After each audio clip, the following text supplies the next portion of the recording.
Hey everyone, welcome back to another episode of Yu-Gi-Oh! Power of Chaos, Joey the Passion. As I always say, I appreciate you being here for the journey, and it has been a journey, so let's not waste any time. Let's just jump right into a match duel, and we'll see exactly what Mr. Wheeler has in store for us today.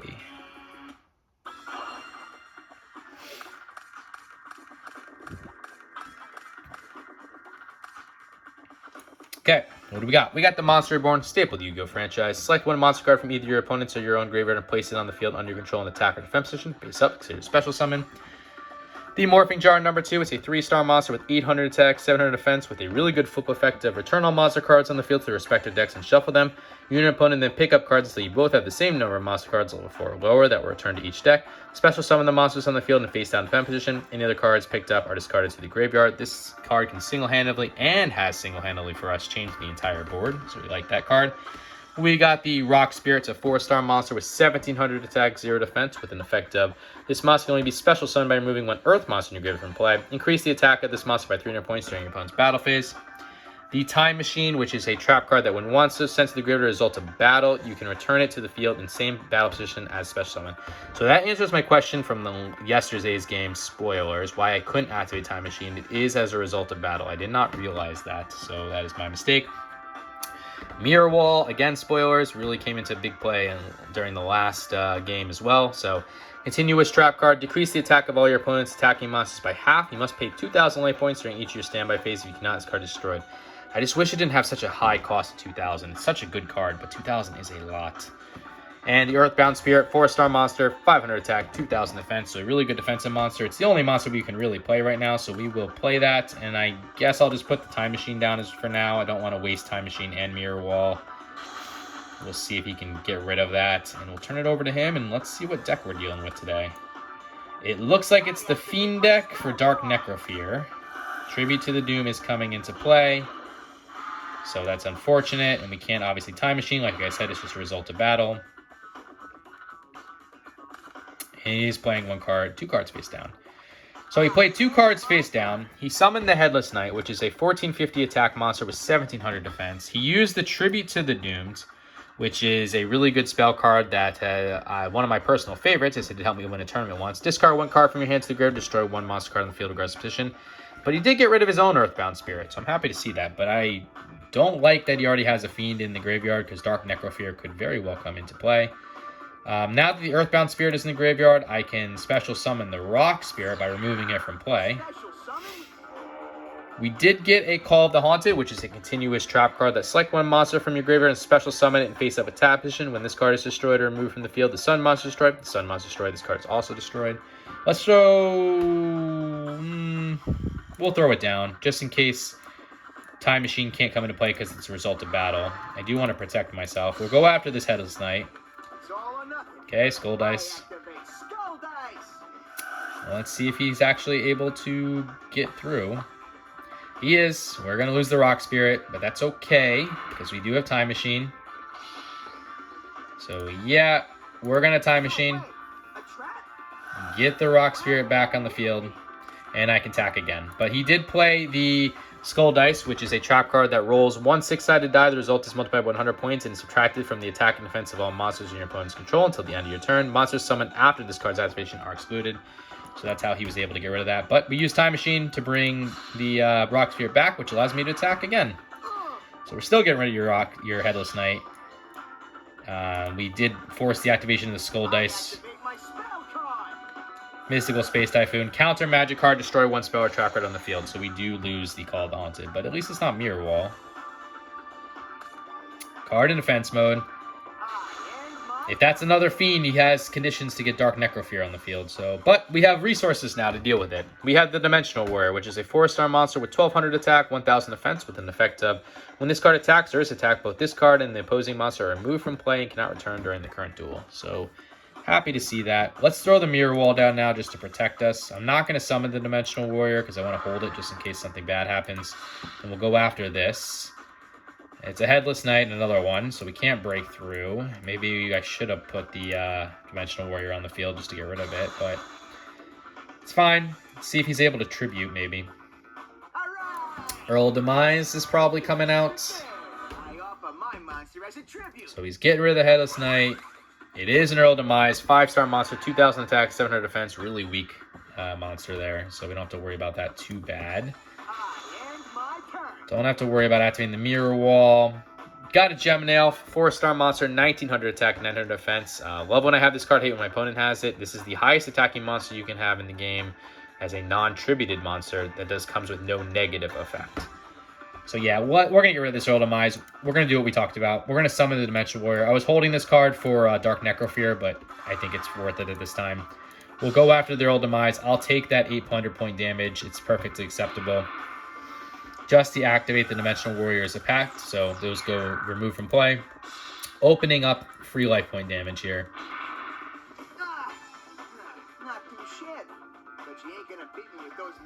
If he is going to get Dark Necrofear on the field, we'll just use Morphing Jar at this point. So 5,500 life points for us, 6,050 for him. You can even Mirror Wall it, so it's not too bad. Okay, just a card in defense mode.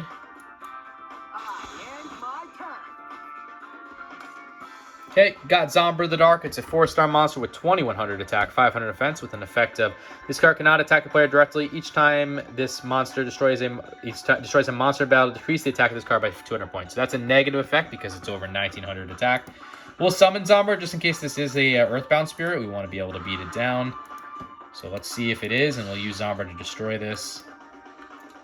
Nope, just a Red Moon Baby, 3-star monster, 700 attack, 1,000 defense, with an effect of a monster destroyed by this card can be special summoned and face up attack or defense position at the end of the battle phase to your side. So Rock Spirit for some free damage. Not too shit, but you ain't gonna beat me with those lame attacks. Okay, 4,350 for him, 5,500 for us. I activate my spell card. Okay, Diligent Duo is coming to play. We're about to lose 2 resources. I don't really know what I want to lose here. We'll lose the Gemini Elf. I hate it, but I need to hold on to Morphing Jar just in case he does get Dark Necrofear. So, Diligent Duo is a really good spell card. You pay 1,000 life points and you randomly select and discard 1 card from your opponent's hand. Your opponent then selects and discards another card from his or her hand. So, that's why we had to get rid of those 2. Got the Giant Red Sea Snake. It's a 4-star monster with 1,800 attack, 800 defense. Let's get that Giant Red Sea Snake on the field, and hopefully we can break through with Zombra. Okay, just a Souls of Forgotten, 2-star monster, 900 attack, 200 defense. Super, super weak. Like, I know what the purpose of this deck is to get Dark Necrofear on the field, but like there are much stronger Fiend type monsters that this deck could have than a 2-star normal monster with 900 attack. So I don't understand it, but a win is a win. We're not going to complain. We'll take the win.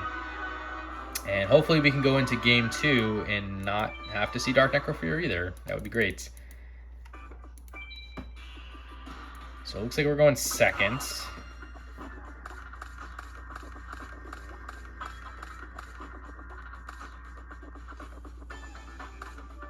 Okay, Skull Mariner is a 4-star monster with 1,600 attack, 800 defense.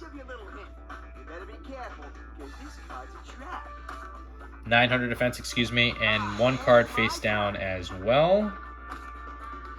Okay, what do we got? We got the Mask of Brutality. It's a magic card that a monster equipped with this card increases attack by 1,000 points and decreases defense by 1,000 points. Pay 1,000 life points during each of your standby phase. You cannot discard destroy. Got our own Gemini Elf again. Mystical Space Typhoon, Monster Reborn, Copycat, which is a 1-star monster with 0 attack, 0 defense. And when this card is summoned, including special summon, it adopts the original attack and defense of one of your opponent's monsters. And Premature Burial, you pay 800 life points, select 1 monster card from your graveyard and special summon it on the field and face up attack position. And equip with this card. When this card is destroyed, the monster is destroyed. I'm going to put this down as like a bluff. If this is Mystical Space Typhoon, I'd love for him to use it and try to get rid of it. We'll summon the Gemini Elf. And we will try to get rid of the Skull Mariner. Maybe this is Skull Dice. Nope. Okay. Don't know what that is then, but at least we got rid of the Skull Mariner.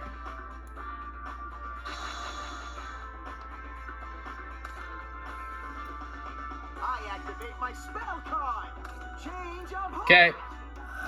Stapled Yu-Gi-Oh franchise, select and control 1 opposing monster regardless of the field until the end of the turn. So Earl Demise is coming out. It's okay. We're going to eat some big life point damage, but whatever. It is what it is. So 6,000 life points for us, 7,700 for him. He did have to waste a change of heart to do this, so I'm not like totally upset. Got the Big Shield Gardna, 4-star monster, 100 attack, 2,600 defense with an effect of when this card is in face down defense. When this card is face down and targeted by a spell card whose effect targets only one monster spell card is negated, and this card is turned to face up in defense position. When this card is attacked, it is shifted to attack position following the damage step. So that's the dangerous part of Big Shield Gardna, is when it is attacked, it automatically goes into attack mode. We'll summon Copycat. We will take the thing of Earl Demise, so now we have a 2,000 attack monster. Let's use Premature Burial too. And we'll take that 800 points. We'll get the Gemini Elf back on the field. I'm going to activate the Mask of Brutality as well, and we'll equip it to our Copycat to bring it up to 3,000. And yeah, that's going to be good enough. So Copycat to get rid of this Earl Demise.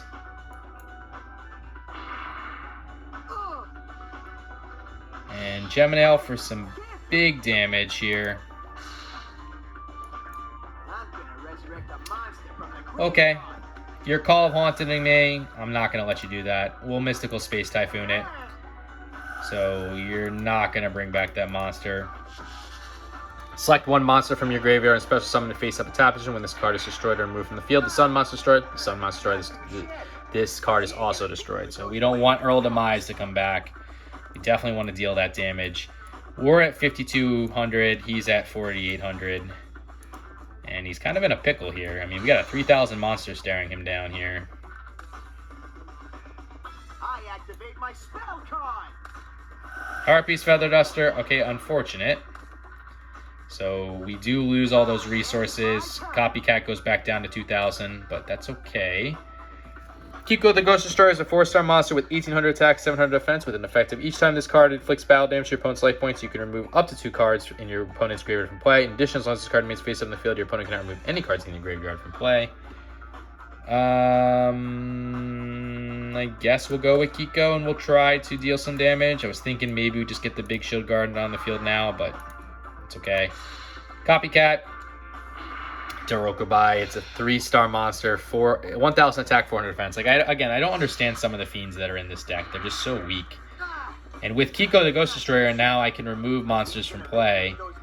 And if you have Dark Necrofear, you need 3 in the graveyard. And we're not going to let you have 3. So, yeah. Earl Demise and Darokubai are the only 2 fiends. He needed 1 more. So now you're nowhere close to Dark Necrofear territory. So happy about that. Maybe this will be his last turn as well. Okay, just a card in defense mode and 1 card face down. Okay, perfect. We got the Nobleman of Extermination. That's a spell card that destroys 1 face down spell or trap card and removes it from play. If the card is a trap card, both players must remove all trap cards of the same name from their respective decks and remove them from play. Decks and shuffled. So this will get rid of whatever this is. Okay, it's a Chain Destruction, which is a trap card that you can act this card when a monster with an attack of 2,000 points or less is summoned, including special summon. This monster is not destroyed, but all monster cards of the same name in the summoning player's hand and deck are destroyed. The summoning player's deck is then shuffled. That's a really weak trap card. We had it when we first started the game, but don't need to worry about that. I am going to Monster Reborn now as well. So I'm going to try to go for the win at the very least. So we'll take back our Gemini Elf.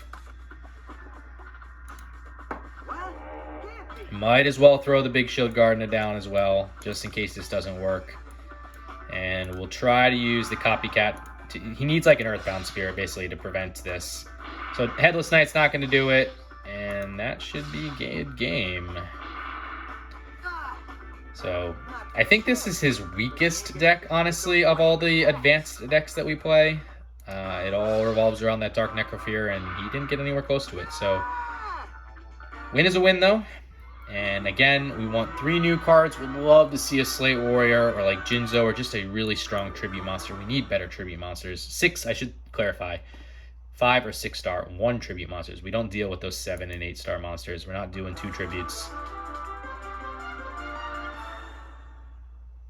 Okay, 2. I don't think they're 2 good cards, but closer and closer and closer we go to completion, so can't complain. Let's take a look at those cards, though.